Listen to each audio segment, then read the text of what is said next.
we've reached the final episode of induction, and we have Eric taking us through what to do during a fire drill.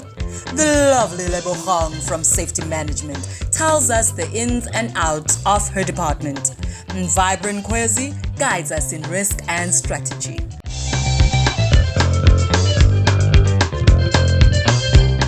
Once the alarm goes on, the siren will ring, and you have to observe this man.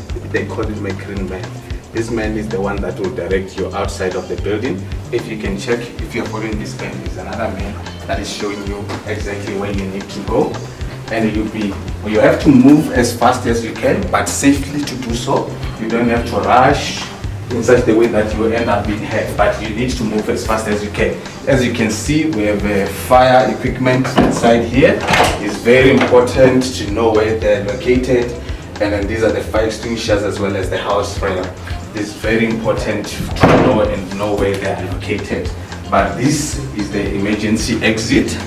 Then this is the door that we're going to use when we are going out of the building. Then it means that when you come here, you have to press it and push it and quickly run out of the building as safe as you can do. In the final episode of the induction video, we take you through safety. My name is Eric Gereda. I'm the Facility Management Unit. I'm a Health and Safety Officer. I'm responsible for health and safety here at RSR, not only in head office but in coastal as well as eastern and also central region.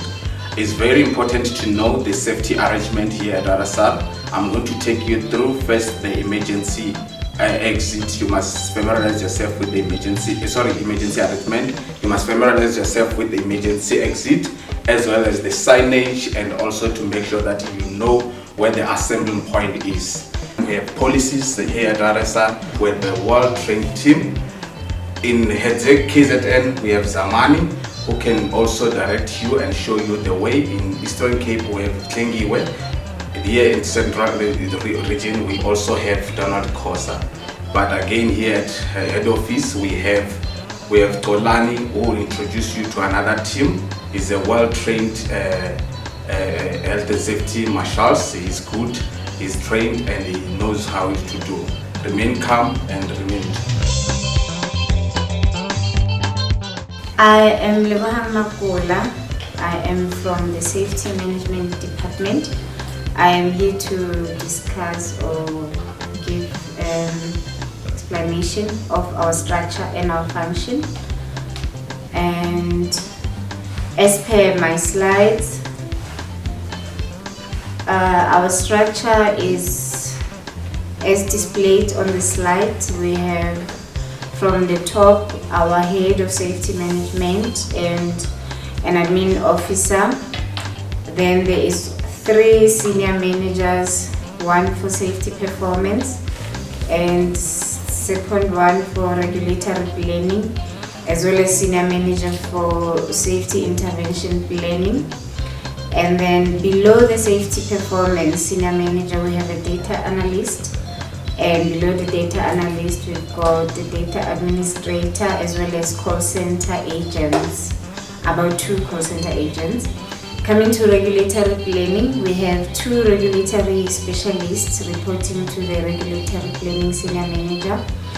And then on the safety intervention planning, we've got the safety intervention planning specialist as well as the quality assurance specialist that report to the senior manager safety intervention planning. And going forward, our function as a department, we are responsible for timely and accurate delivery of all the RSR mission critical activities related to safety performance management, centralized safety intervention planning, as well as regulatory planning.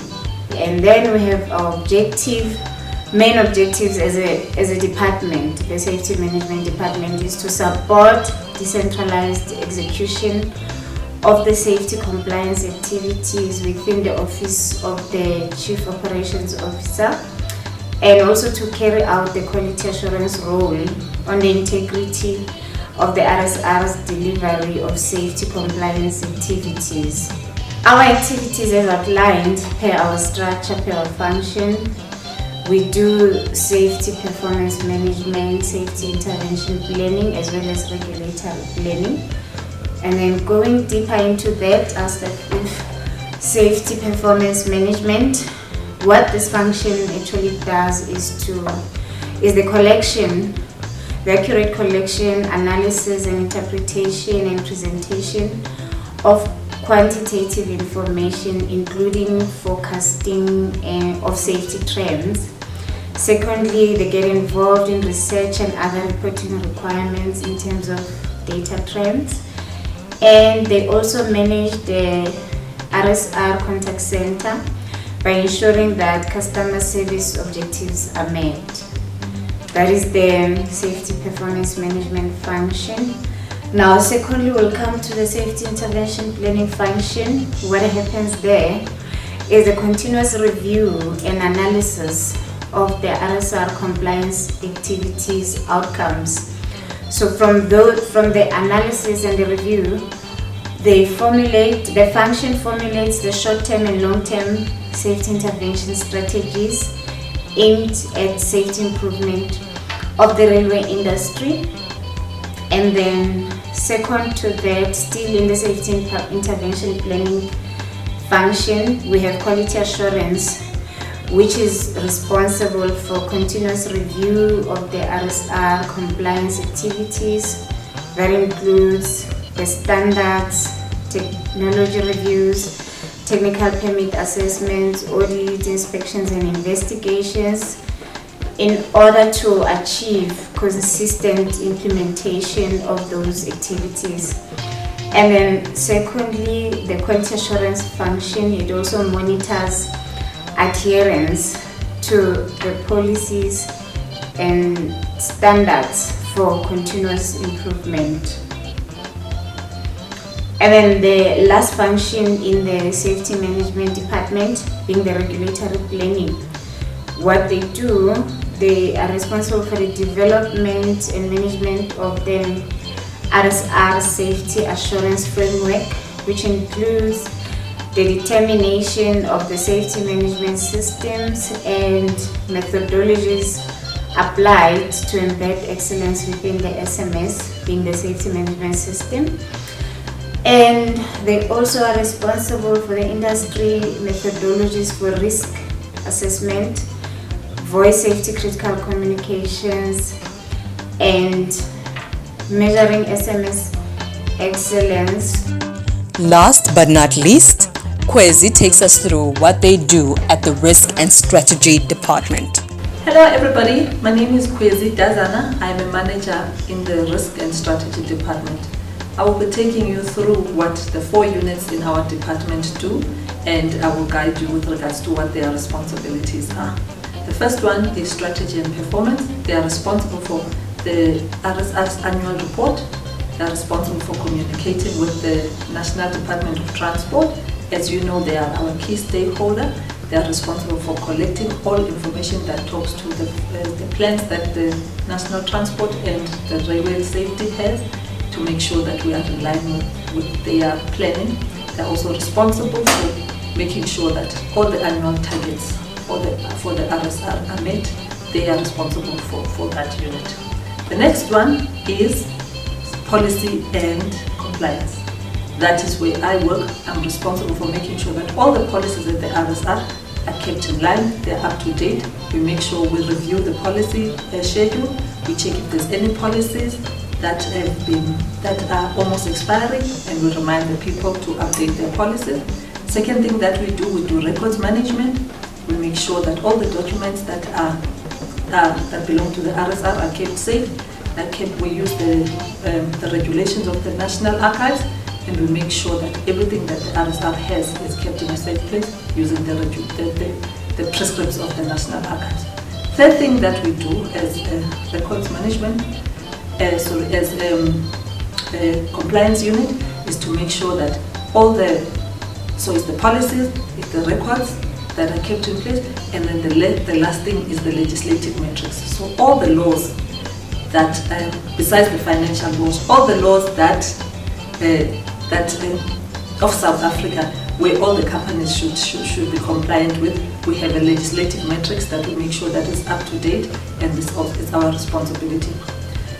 The next unit is risk unit. They are responsible for combined insurance. They go to all the departments to check their risks, to check how high the risk and the possibility of those risks happening, and then they guide with regards to what can you do to make sure that we don't get to that stage. Second thing that they do is business continuity. So if there is, like now there's the corona, they are responsible for making sure that there's a business continuity plan. If there's a second wave that comes now, somebody needs to make a plan. What's going to happen with the RSR, with the employees, and make a schedule, a plan with regards to that. So that's the second thing that they do. The third thing that they do is to make sure that all the risks within the RSR that come from fraud and corruption are also taken care of if there are investigations that should continue. The last unit is a project management unit. That unit is responsible for making sure that all projects that are with RSR have got a time, money, and so it's the budget, it's the money, and it's the time to make sure that they meet all those three requirements. So they assist the project managers to make sure that there is nothing that is lacking, whether it's time or whether it's money or whether the project hasn't been planned properly. It's their job to make sure that they assist the project managers. The unit itself makes sure, assists with even things like making sure that if there's a lag, even if the lag is of time or if the lag is of money, then obviously they talk to the project manager. They raise something called an early warning system to make sure that the project manager is aware of this and they can do something about it. That is all I have to say with regards to our unit.